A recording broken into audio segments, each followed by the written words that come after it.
Okay, it's 7 o'clock. Welcome to SDS Thursday. It feels like we haven't seen you for ages. You probably feel the same. Somehow time flies and the year is almost over, which is very difficult to believe. It feels like it started very recently. SDS Thursdays are brought to you by SDS Seminars. We are a UK-based company, and we are specializing in psychological skills trainings for mental health practitioners. Just saying it very broadly because it is for all sorts of mental health practitioners, and you know who you are. And actually, to help us to know who you are, I will ask you to start typing and to type in the chat box a few words about yourself, where you are in the world. First of all, we're always interested to know where are you joining us from, and a little bit about your professional background. So are you working with adults or children? Are you working in the NHS or private practice or in a third sector? Anything you think is relevant. And of course, tonight's topic will be on acceptance and commitment therapy. So we are interested whether you are familiar with ACT, acceptance and commitment therapy, and particularly we're interested whether you've done any courses with us and with tonight's presenter, Professor Nuno Ferreira, because Nuno has been running courses for us for many years. I actually don't know for how, maybe about 10 years, Nuno, that's about right. So probably for the last 10 years we've been cooperating. So if you've done any courses with Nuno, also because we will be talking about applying ACT to eating disorders and obesity, we are of course interested whether you are working in that field. So which field you're coming from? Are you familiar with ACT? Are you working with eating disorders and obesity? Maybe you're working with children or young people to whom body image issues are important and things like that. So anything you think might be relevant, please feel free to write in the chat box. What else? While we are still gathering, because we are always gathering for quite a while before we start, I will tell you just a little bit about SDS Seminars and how to find our website and how to find the course which Nuno will be talking about. So let me share my screen very briefly. So this is our main website at skillsdevelopment.co.uk. And to find the courses which will be running soon, you click on all courses and then you click on calendar view. And you will see the course which we will be talking about today, ACT for Working with Eating Disorders and Obesity. It will be running over 2 mornings on the 17th and 24th of October. So in about a month's time, just under a month. So 2 mornings from 9 a.m. to 12 p.m. You will still have afternoons to do your other work, and it is once a week. So on the 17th and the 24th, 2 mornings, 6 CPD hours. So if you haven't signed up for this course yet and are interested in this topic, listen to tonight's presentation. You will become more familiar with your tutor and make a decision whether you want to sign up or not. Tonight's presentation will be shared with you on our YouTube channel. And if you want to see more full presentations on our YouTube channel, I invite you to become a member and sign up to our YouTube channel, which is very easy and costs only $4.99 a month, and you will receive 1-hour CPD certificates with the full presentations which you watch on our YouTube channel. I think that's about everything I wanted to say. So I am very happy to welcome Professor Nuno Ferreira, who is joining us from Cyprus, and it's plus 35 degrees there. So don't be too jealous, because I know how cold it is here, but Nuno actually is fed up with that heat, so do feel for him as well.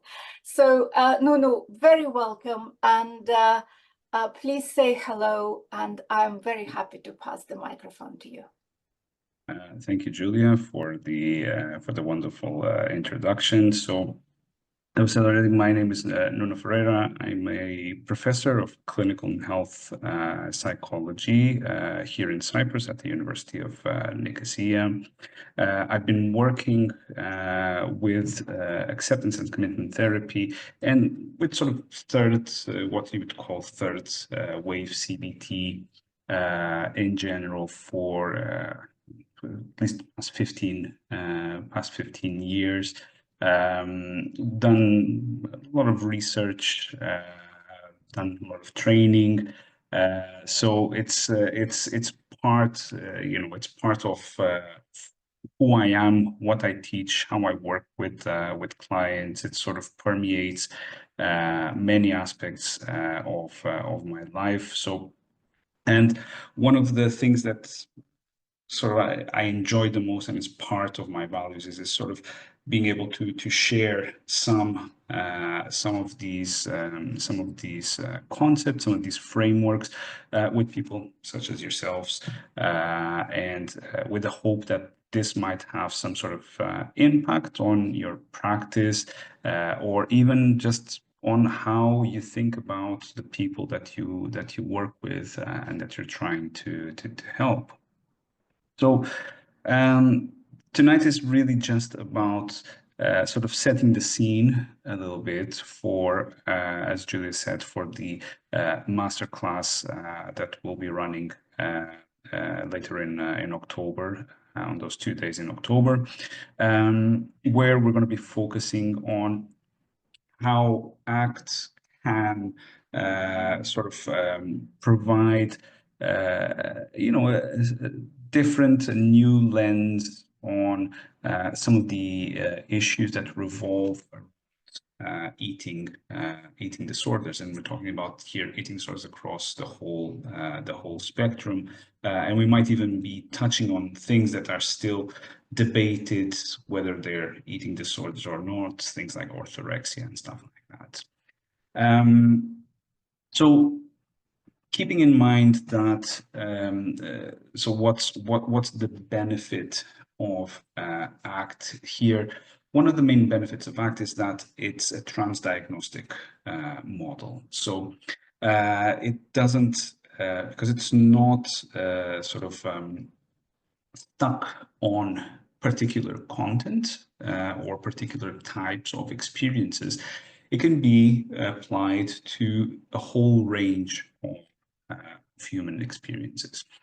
With that said, so it sort of helps us get sort of more of a bird's eye view of some of the things that people with eating disorders tend to struggle with, without having to be fully sort of, just focused and having a bit of blinders on just on that, so we can have a sort of a broader view of what might be happening.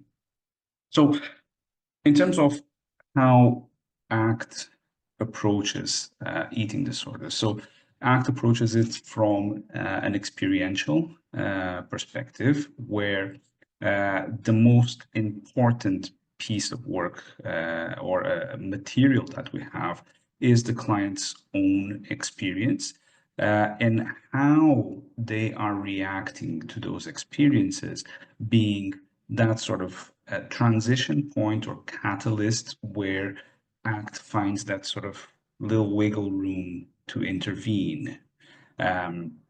So in terms of how ACT views these experiences, it views it from a what we call the contextual behavioral perspective, where we are not, as I said before, we're not looking particularly to the content of the experience, to the nature of the experience, but much more into what are people doing with these experiences, how, especially what we usually say, how are they relating to the experiences.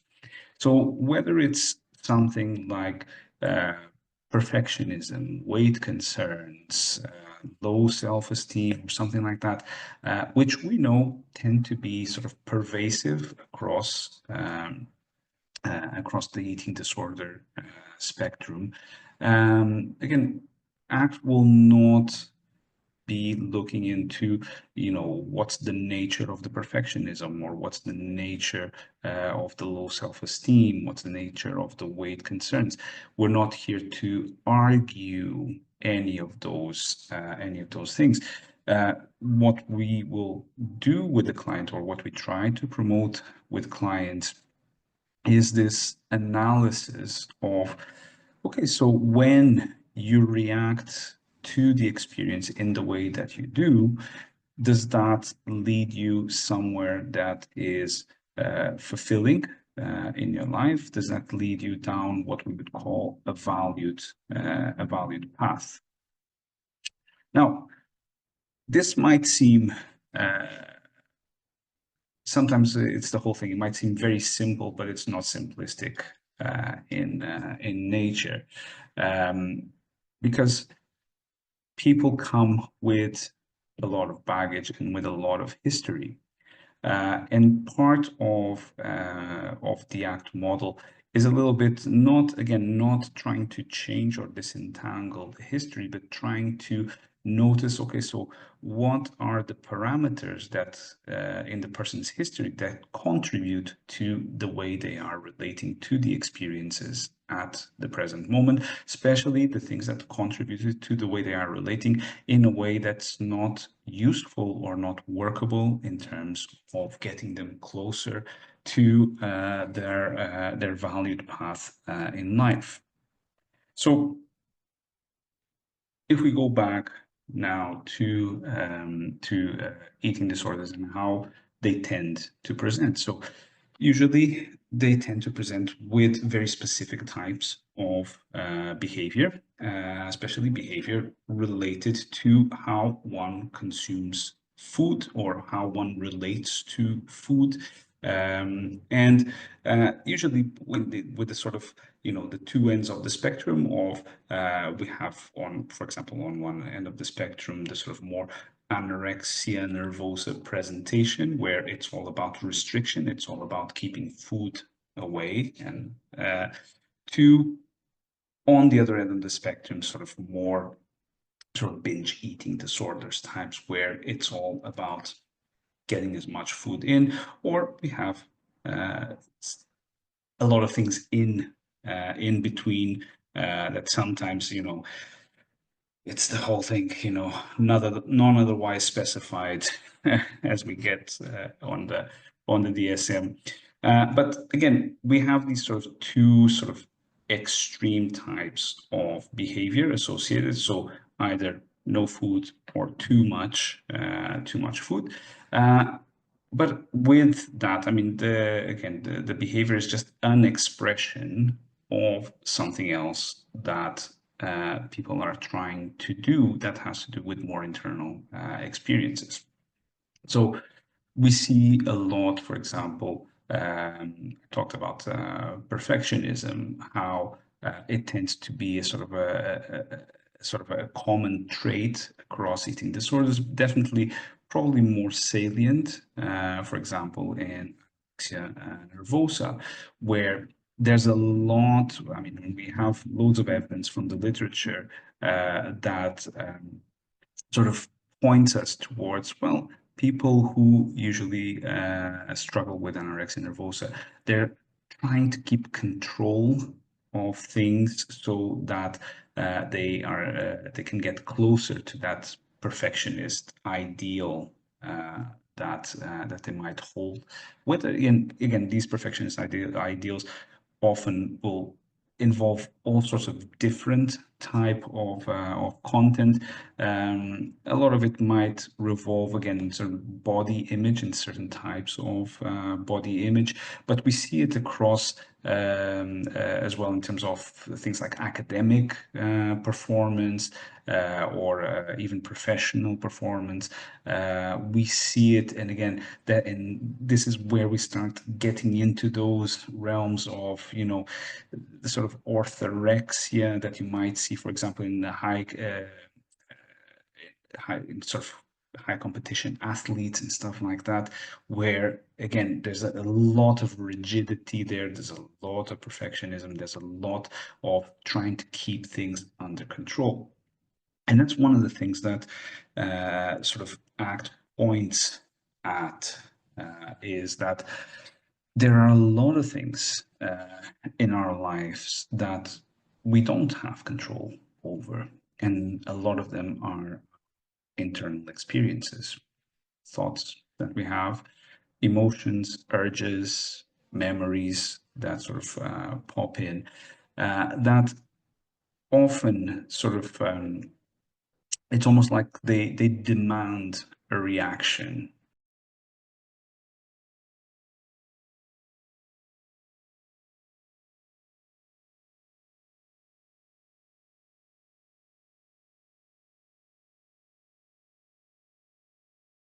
We will be doing SDS Thursdays approximately once a month now. And we will be meeting with Nuno again, I think in November, because he's running a course on compassion focused therapy for us in January. So if you liked our tonight's presenter, and he is really great and always very calming and reassuring, I love working with Nuno, but please consider either October course on eating disorders and ACT, or Introduction to Compassion Focused Therapy in January. Thank you very much, Nuno, for a great session, as always. Fantastic feedback. Thank you, Paul, for joining us as well. For those who don't know, Paul is director and founder of SDS Seminars. And thank you, everyone. You can unmute yourself and say your bye-byes and thank yous, and I'll see you soon. Bye. Thank you, folks. Look after Thank you. Everyone. Bye. Take care. Have a good evening. Thank you. Bye-bye. Bye. Good to see you. Thank you. Bye. Bye. Bye.